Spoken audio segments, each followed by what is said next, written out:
En ce jour de commémoration du 17 octobre 1961, je reposte une vidéo que j'ai postée il y a 2 ans, en mémoire des Algériens jetés dans la Seine. C'est pas nager, le picot comme ça, lâche pas. C'est cool, t'aurais dû accrocher un boulet au pied. Dans l'extrait que vous venez de voir, un jeune homme s'est jeté dans la Seine pour échapper à un contrôle de police. La scène a été filmée. Et dedans, on entend clairement l'un des policiers dire « Un bico comme ça ne sait pas nager ». Et son collègue rétorque « On aurait dû lui accrocher un boulet au pied ».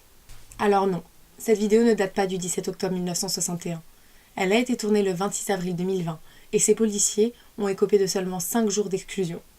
Cette vidéo m'a convaincue dans la nécessité de reparler de ce jour funeste où des Algériens se sont noyés dans la Seine, poussés par des policiers. Peut-être que la non-reconnaissance officielle de ce massacre laisse croire qu'il existe une tolérance envers les violences policières racistes. Je vous invite à vous installer confortablement et à écouter l'histoire que je vais vous raconter. La police nous a battus, nous a piétinés.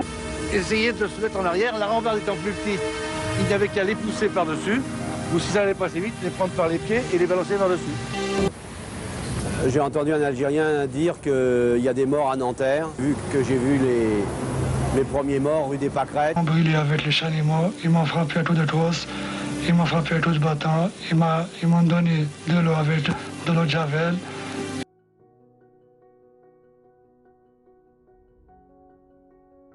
Nous sommes le 5 octobre 1961. C'est la France du général de Gaulle qui négocie actuellement avec le gouvernement provisoire d'Algérie en vue de l'indépendance. Mais cette annonce a fait l'effet d'une bombe au sein du gouvernement. Le Premier ministre Michel Debré menace de démissionner si l'Algérie est perdue. Et il n'est pas le seul en colère. Maurice Papon, qui est préfet de police de l'époque, lutte depuis des années contre le Front de Libération Nationale. Ils sont de plus en plus nombreux à se rallier à la cause algérienne. Il y a quelques jours, il a perdu l'un de ses hommes. Le brigadier Jean Desmonts est mort sous les balles du FLN. Alors, dans la cour de la préfecture, lors des obsèques et devant tous ces hommes, il va crier que pour un coup reçu, ils en porteront 10. Cette phrase va résonner dans l'esprit de ces hommes. Tous ont soif de vengeance. Même Maurice Papon le sait. Il y aura d'autres policiers. Il est temps de ralentir le FLN. Et pour ça, il faut les empêcher de se réunir, de s'organiser, de militer.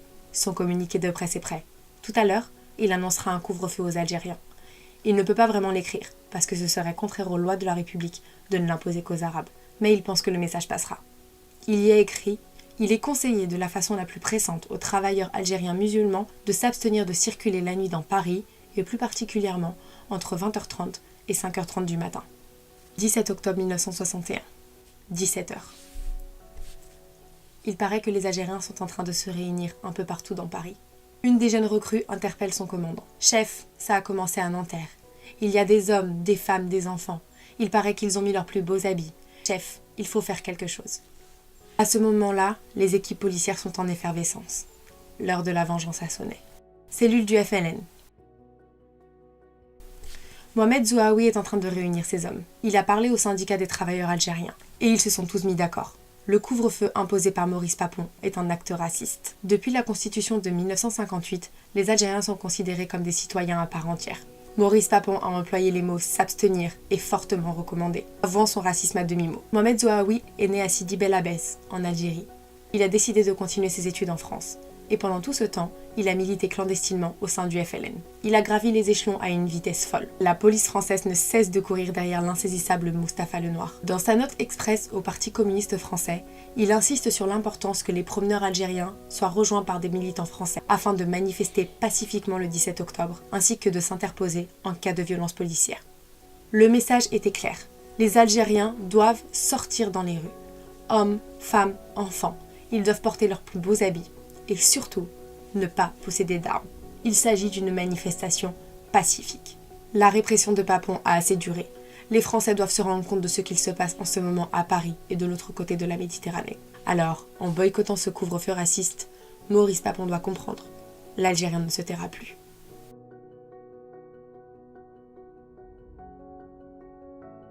Il fait un froid glacial ce mardi 17 octobre. C'est un soir d'automne où la nuit tombe tôt. Mais ils sont des milliers à se réunir dans les rues. À Nanterre, quelques Français passent leur tête par la fenêtre et observent ce défilé d'Arabes en habit du dimanche. Ils ont jeté leurs haillons du bidonville, leurs blouses de travail et leur uniforme d'écolier. Et ils sont tous là. Ils marchent en direction du pont de Neuilly. Dans la capitale, la scène est la même. Youssef a 22 ans. Il travaille dans une usine à Boulogne-Billancourt. Ses compagnons de travail et lui ont décidé de répondre à l'appel du FLN. Ils ont revêtu leurs plus belles chemises, mais il commence à pleuvoir. Il y a tellement de monde autour de lui que Youssef se surprend à se demander où étaient cachés tous ces Algériens. Dans la rue du commissariat, les équipes de police sont en effervescence. Les radios policières tournent en boucle. Des collègues policiers ont été tués. Alors la tension monte. Ces hommes se bousculent, prennent tout ce qui leur tombe sous la main. Bidules, armes, matraques. Et la radio grésille de plus belle. Les gars, ça y est.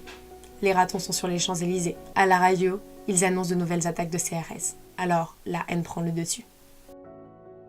22h. Youssef ne sait pas quand est-ce qu'il a perdu connaissance. Son corps lui fait mal, sa chemise est tachée de sang, mais il ne se souvient de rien. Il est menotté, dans un car.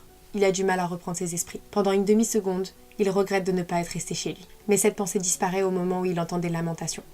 Un homme est en train d'hurler. Un policier s'acharne sur lui. Il se rend compte qu'ils sont nombreux dans ce camion. Ils sont entassés, certains ont des plaies ouvertes, d'autres pleurent, et il sent la colère de l'injustice grandir en lui. Il panique, se rappelle être venu avec des amis. Il les cherche du regard, mais il ne voit rien d'autre que des hommes, tailladés, tuméfiés, abîmés. Et il se souvient, tout est allé trop vite. Ils marchaient tous en direction du pont quand des coups de feu ont retenti. Les CRS avaient barré la route pour les empêcher d'atteindre le lieu de rendez-vous. Les policiers étaient armés jusqu'aux dents. Ils tiraient partout, frappaient dans la foule. Il a vu un de ses amis, au sol, se faire matraquer par des policiers. Il y avait des manches, des pioches, du sang partout. Et puis il a vu la scène la plus marquante de sa vie. Contre le muret du pont, un policier était en train de s'acharner sur l'un de ses amis. Il l'a vu se baisser, attraper ses chevilles et le faire passer par-dessus bord. Il a entendu des cris, en bas, dans la Seine. Arrivé dans la cour du Palais des Sports de Paris, Youssef et les autres détenus sont accueillis par un comité d'accueil. Ils sont fouillés tout en étant tabassés, pris en photo puis fichés. Certains sont envoyés dans d'autres prisons, d'autres seront renvoyés en Algérie. Concernant Youssef, il croupira en prison jusqu'à ce que les policiers décident de son sort. Dans la nuit du 17 au 18 octobre, de nombreux Algériens seront tabassés. D'autres actes innommables seront infligés cette nuit-là et les jours qui suivirent. 18 octobre. La nuit s'est dérobée, laissant au soleil le droit de mettre la lumière sur la capitale. Maurice Papon sait que des corps ont été repêchés cette nuit et que d'autres seront repêchés ce matin. Mais il a préparé son communiqué de presse.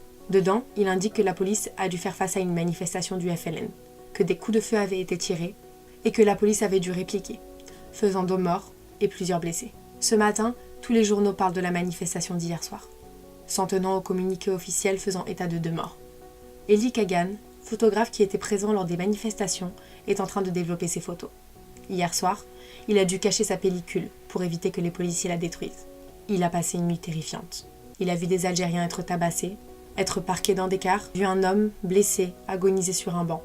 Puis il a décidé d'enfourcher son scooter pour se rendre à Nanterre, où il a entendu que la répression était encore plus violente. Il a pris toutes ses photos sans flash.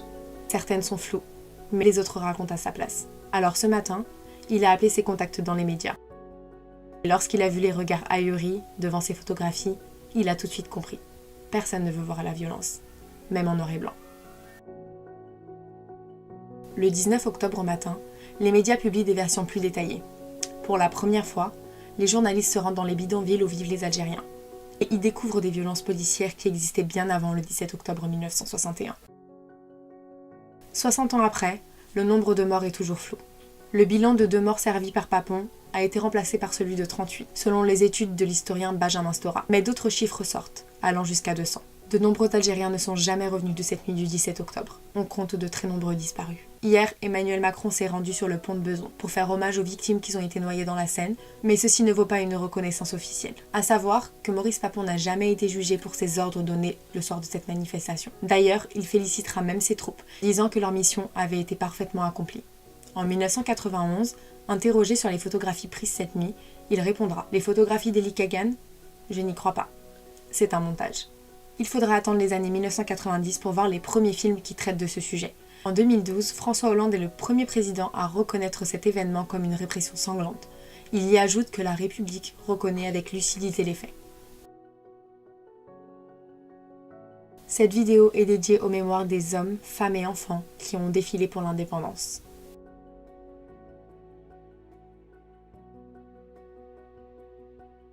J'espère que cette vidéo vous a plu.